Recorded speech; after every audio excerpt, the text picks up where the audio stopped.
ഇന്നലെ നമ്മൾ ക്യൂട്ടായിട്ടൊരു ഫ്ലവേഴ്സ് ഉണ്ടാക്കിയിട്ടുണ്ടായിരുന്നു. അതിൽ കുറച്ച് ലീവ്സ് മാത്രമാണ് വെച്ചിട്ടുണ്ടായിരുന്നത്. അപ്പോൾ അതിനൊന്ന് അടിപൊളിയാക്കാൻ വേണ്ടിയിട്ട് നമുക്ക് കുറച്ച് ഫ്ലവേഴ്സും കൂടി ഉണ്ടാക്കിയാലോ. അപ്പോൾ നമ്മൾ ഓൾറെഡി ഉണ്ടാക്കി വെച്ചിട്ടുണ്ടായിരുന്ന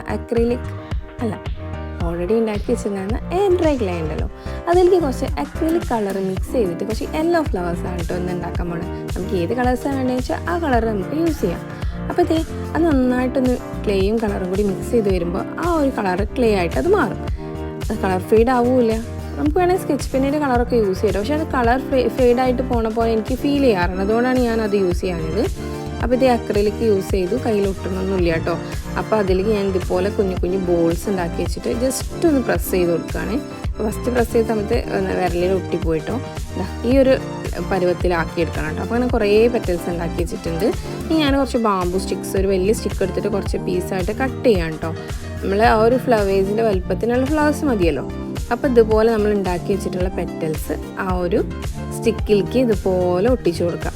നമുക്ക് ഗമ്മിൻ്റെ ഒന്നും ആവശ്യമില്ല, കാരണം നമ്മൾ ഈ ഒരു ക്ലേ ഉണ്ടാക്കിയ സമയത്ത് തന്നെ അത്യാവശ്യം ഗമ്മും കാര്യങ്ങളൊക്കെ യൂസ് ചെയ്ത് ഉണ്ടാക്കിയത് കൊണ്ട് തന്നെ നമുക്ക് അതിൽ ഗമ്മൊന്നും യൂസ് ചെയ്യേണ്ട കേട്ടോ. ഒട്ടാൻ തന്നെ സ്റ്റിക്കായിട്ട് അവിടെ ഇരുന്നോളും. അതുപോലെ കുറച്ച് സമയം ഇരിക്കുമ്പോൾ ഡ്രൈ ആയിട്ട് അത് നല്ല സ്റ്റിഫായിട്ട് തന്നെ ഇരിക്കും കേട്ടോ.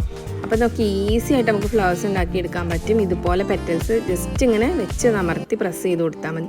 അപ്പോൾ ഇതുപോലെ കുറേ ഫ്ലവേഴ്സ് നമുക്ക് ഉണ്ടാക്കിയെടുക്കാം കേട്ടോ. ഒരു ഫ്ലവേഴ്സിൽ വെക്കാൻ അത്രയും ഫ്ലവേഴ്സ് ഉണ്ടാക്കി വയ്ക്കാം. അടിപൊളി ലുക്ക് ആയിരിക്കും കേട്ടോ അതിന്.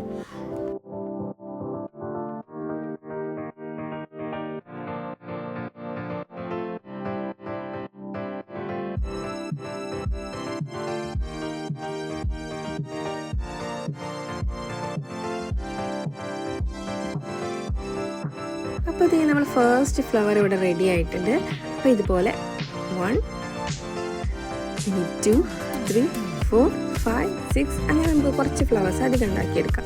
ഇനി നമുക്ക് ഇതിൻ്റെ ഈ ഒരു തണ്ട് ഉണ്ടല്ലോ, ഈ ഒരു തണ്ട് നമുക്ക് വേണമെങ്കിൽ ഇങ്ങനെ തന്നെ വെക്കാം. അപ്പോൾ ഞാൻ ജസ്റ്റ് ഒരു ഗ്രീൻ പെയിൻറ്റ് എടുത്തിട്ട് ഒന്ന് ജസ്റ്റ് എല്ലാത്തിനും പെയിൻറ്റ് ചെയ്ത് കൊടുക്കുന്നുണ്ട് കേട്ടോ.